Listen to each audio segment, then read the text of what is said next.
are we buying this version of the Lakers? They've had a good couple of games here. I've heard some parallels that I liked about how their roster construction now more closely resembles the 2020 championship team that they had in the bubble. More depth, more versatility on the wing. And again, the Vanderbilt thing has been good.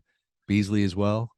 It was a great trade. And even when D'Angelo Russell's out there, he's gonna catch and shoot and make threes. So he's gonna spread the floor, which is what they need. You saw Vanderbilt like they don't win that game if Jared Vanderbilt isn't just flying around changing the energy of the game. He had that one play on the sideline where he just like hustle steals, like falling out of bounds, fires it like I think righty, like kind of hook pass over his shoulders. He's falling out of bounds, like right to somebody for a layup. Like that's the type of play that's 2 points there, and it just like juices up the team. And then suddenly, players are basically slapping the floor defensively to go get another stop. So like that right there, if you just you make a trade at the deadline, like how many wins does this help us get? Well, like check one, and like they don't win that game yesterday if they don't make that trade, right? Right.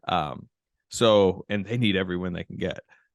But so I do think I'm like higher on their potential, much higher than I thought I'd ever be this season right now.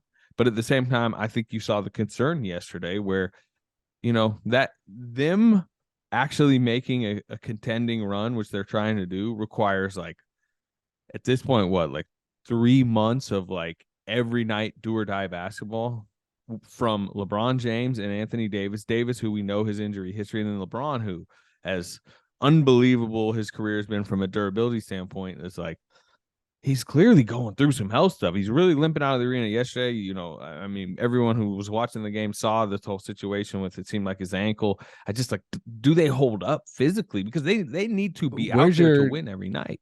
Where's your 3-month window? Not to push back on you. What is it? It's February 27th. So February, it's 6 March, weeks till the end. April to May, That's like, because they're not just talking about, I mean, I know just had like now a 10-day break. Like they should be all right. Squeak in the playoffs, but they're not trying to squeak in to go down 4-1 in the first round. Right. If they get in the playoffs, okay, let's say they do. Let's say they power through these 20 games. They get in even as a 6 seed. They don't even have to do the plan. Well, it won't feel like, oh, they're really fresh for game 1, round 1. They might be exhausted for game 1, round 1. So right.